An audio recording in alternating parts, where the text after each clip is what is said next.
Alright, what's up people? The title of this video is called The Number One Way to Drop Your Ego, or How to Drop Your Ego. I decided to put the one in there because maybe it is the best way, plus it's more clickbait.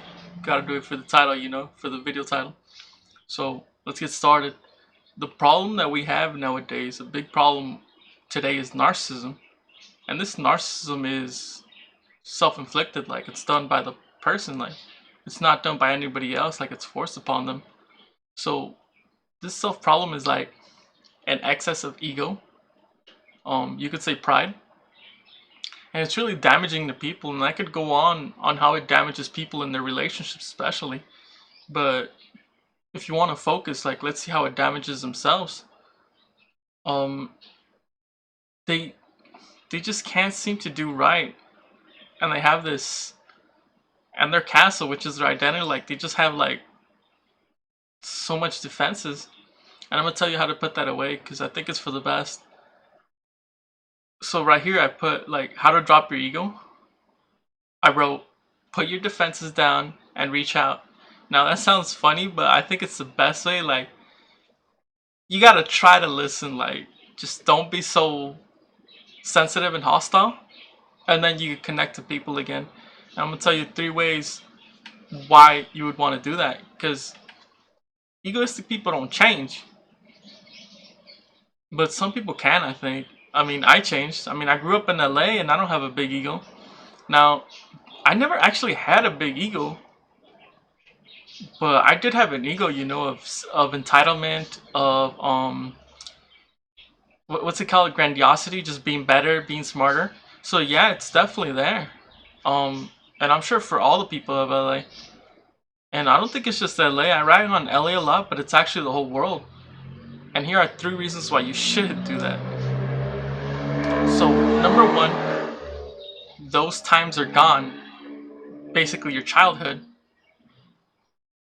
You'd want to put your defenses down and drop your ego because your childhood's gone. Like, a lot of people who have a big ego and are narcissistic had a terrible or a hard childhood. And that childhood's gone now, so that childhood's pain. Like, you don't need to be like that anymore. Maybe it still lingers, but but that childhood trauma, those times of pain are gone. Secondly, it concerns paranoia, and it means that people aren't out to get you. So a lot of narcissistic people think that people are out to get them, like vindictive, and that's not true. Sometimes I think like that, like I used to think like that, like, hey, I'm doing this, I'm the best. People want that. But then I looked at the reality and people didn't want that because people are too busy going on in their own life to think about getting back at you. Some people do, but it just isn't that way. So no one's out to get me. Like I don't need thoughts and feelings of paranoia, of being paranoid. And lastly, you need to understand that people are naturally friendly and not mean.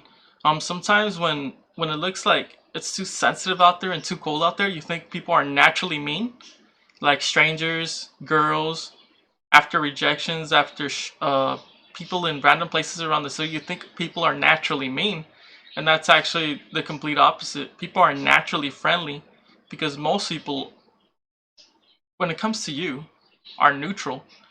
So when they come to you, they're just naturally friendly. They're not like your best friend or anything, but they'll just be like, hey, what's up? So I have no reason to, again, be paranoid. Like, especially if I'm gonna talk to someone or enter in a relationship with someone, I don't have to, be worrying about anything. So yeah, those are the ways why you would want to come out of your shell. And it's like, I don't want to be all cutesy, but it's like I'm talking to a snail, and you're like all the way in your shell, and I'm like talking to you. Also, like a turtle. But yeah, it seems to me that you've built quite a shell, and I'm trying to lure you out of it. Now, I can't lure you out of it. I'm not you, but these are the reasons why you would wanna. You see the negative effects, but these are the reasons why I'm telling you it's safe to go outside now.